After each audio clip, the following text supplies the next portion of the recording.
Squid Game dapat 500 miliar. Mending di Konoha korup dapat 300 triliun. Selamat datang di video kali ini, di mana kita bakal ngebahas dua skenario yang absurd tapi penuh pelajaran hidup. Di satu sisi ada Squid Game, tontonan dramatis tentang manusia-manusia desperate yang siap taruhan nyawa buat hadiah 500 miliar. Di sisi lain, ada realita negara Konoha, di mana kerugian negara 300 triliun rupiah akibat korupsi, pelakunya cuma diganjar 6,5 tahun penjara. Jadi, mana yang lebih worth it? Mari kita bahas. 1. Squid Game. Cepat kaya, tapi nyawa jadi taruhannya.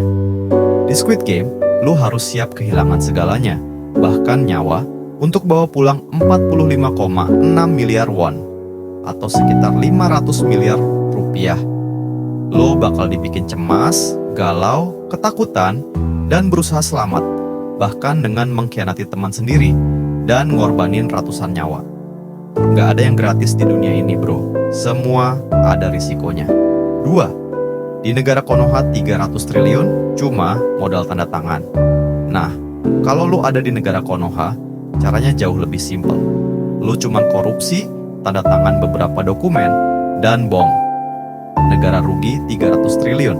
Uang yang seharusnya digunakan untuk rakyat lenyap begitu saja.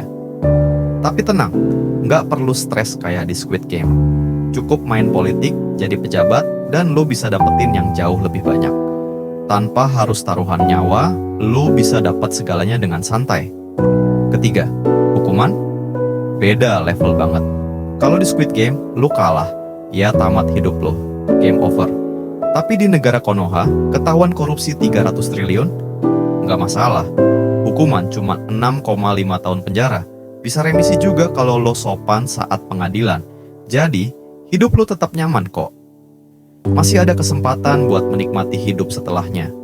Nggak ada boneka lampu merah lampu hijau yang bakal ngeledakin lo.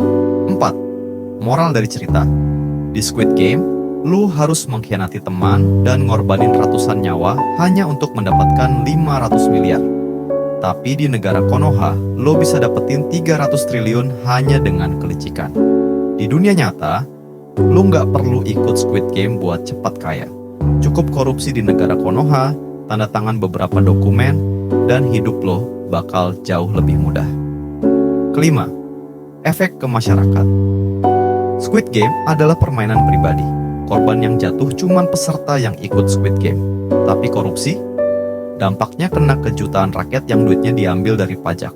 Tapi apakah itu bikin pelakunya merasa bersalah? Kayaknya enggak deh. Yang penting duit aman, kasus dilupakan, dan hidup jalan terus. Kesimpulan, jadi kalau lo mikir mau cepat kaya, lupain Squid Game. Terlalu berisiko, bro.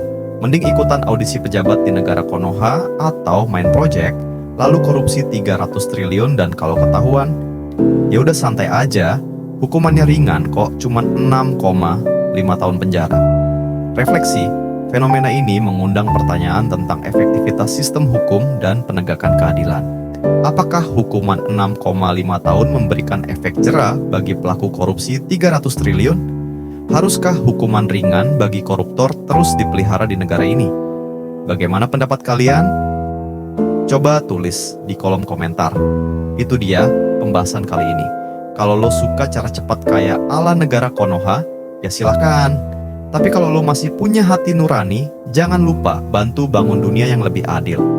Ingat, ini semua buat hiburan, jadi jangan baper.